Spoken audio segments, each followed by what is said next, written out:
আসসালামু আলাইকুম। দেশ উপবাস থেকে যারা আমার এই ভিডিওটি দেখছেন তাদেরকে অসংখ্য ধন্যবাদ। স্ক্রিনে যে ছাদটি দেখতে পাচ্ছেন, এই ছাদটি গতকাল ঢালাই করা হয়েছে।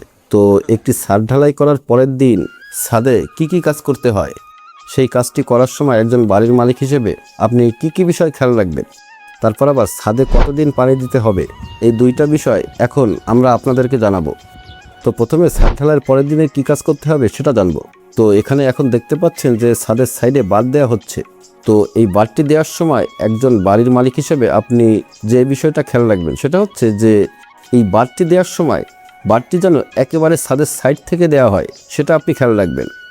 অনেকে করে কি এই বাঁধটি দেওয়ার সময় ছাদের ভেতরের দিকে সরিয়ে দেয়, তো সেটা যেন না হয় সেটা আপনারা খেয়াল রাখবেন। এই বাঁধটি যতটা সম্ভব ছাদের সাইড থেকে দিতে হবে।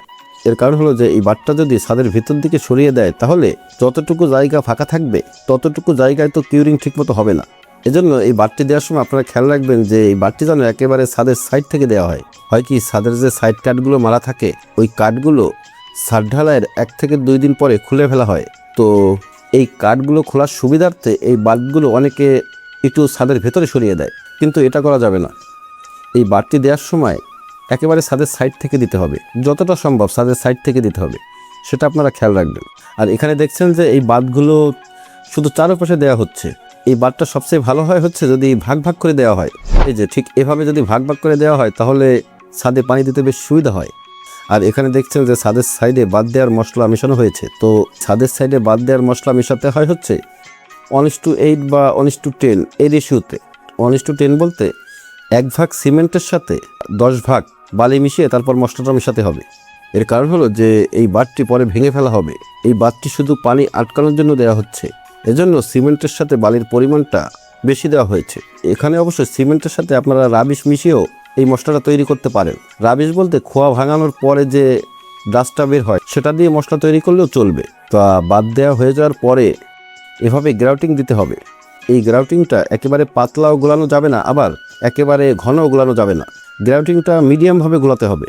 এই যে এভাবে পুরো ছাদে গ্রাউটিংটা দিয়ে দিতে হবে। আর এই গ্রাউটিং দেওয়ার পূর্বে ছাদটাকে আপনার ভালোভাবে ভিজিয়ে নিতে হবে। এখন কথা হচ্ছে যে এই গ্রাউটিং কি দিতেই হবে ছাদ ঢালাইয়ের পরে? এই গ্রাউটিং যে দিতেই হবে বিষয়টা এরকম না।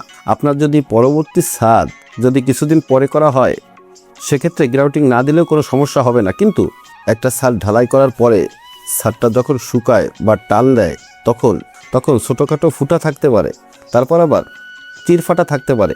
তো গ্রাউটিং দিলে একটি ছাদের এই সমস্ত ছিদ্রগুলো বা ফাটলগুলো সব সমান হয়ে যায়। এজন্য ছাদ ঢালাইয়ের পরের দিন এভাবে আপনারা গ্রাউটিংটা দিয়ে দিবেন। গ্রাউটিং দেওয়া হয়ে গেলে তার পরের দিন এভাবে পুরো ছাদটা আপনি পানি দিয়ে দিবেন। এভাবে ছাদে পানি রাখতে হবে হচ্ছে 21 থেকে 28 দিন। বিশেষজ্ঞ ইঞ্জিনিয়ারদের মতে একটা ছাদ ঢালাই করার পরের দিন থেকে 21 থেকে 28 দিন পর্যন্ত আপনাকে কিউরিং করতে হবে, মানে ছাদে পানি ধরে রাখতে হবে। তবে 28 দিনের বেশি কিন্তু রাখা যাবে না, সেটা আপনারা খেয়াল রাখবেন। মানে একটি ছাদে অতিরিক্ত কিউরিং করাও ভালো না।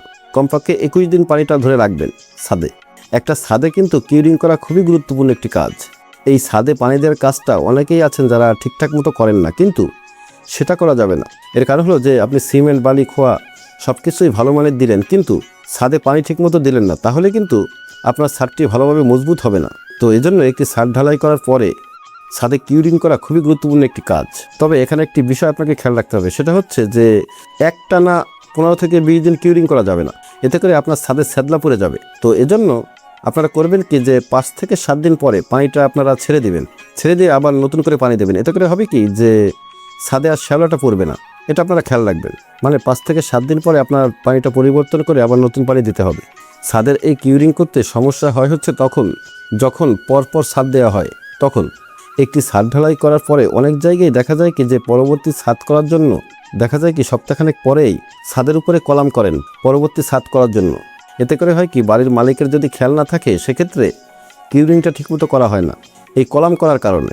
তো এজন্য পরপর ছাদ করার ক্ষেত্রে যখন কলম করা হবে তখন যেন দিনে 2-3 বার পাইপ দিয়ে পানি দেওয়া হয়, সেটা আপনারা খেয়াল রাখবেন।